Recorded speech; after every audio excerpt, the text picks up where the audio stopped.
నమస్తే. ఈ యొక్క మొక్కను మనం చూస్తూ ఉన్నాము. ఈ మొక్క ఉన్నటువంటి ఆరోగ్య ప్రయోజనాల గురించి మేడం గారు చెప్తారు. ఇవన్నీ కూడా మనం ఇళ్ళ దగ్గర ఉన్నటువంటి మొక్కలే. దాంట్లో ఉన్నటువంటి గొప్ప ఆరోగ్య ప్రయోజనాల గురించి మనం తెలుసుకుందాం.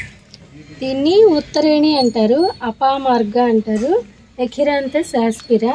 దీని యొక్క మెయిన్ ప్రయోజనం ఏంటంటే ఎప్పుడైనా దెబ్బలు తగిలినాయి అనుకోండి, బ్లీడింగ్ అవుతుంది ఆగకుండా ఊండు నుంచి, అప్పుడు ఇమ్మీడియట్గా దాని ఆకులు కనుక రబ్ చేసి ఆ ఏరియాలో వేస్తే కనుక ఇమ్మీడియట్గా బ్లీడింగ్ అనేది అరెస్ట్ అవుతుంది.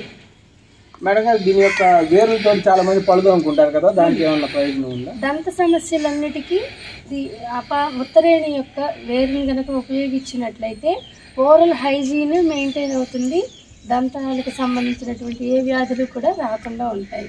అంతేకాకుండా దీని యొక్క విత్తనాలు ఉంటాయి, ఆ విత్తనాలను కనుక కషాయం లాగా తయారు చేసుకొని తాగినట్లయితే వెయిట్ లాస్ కూడా పనికొస్తాయి, బరువు కూడా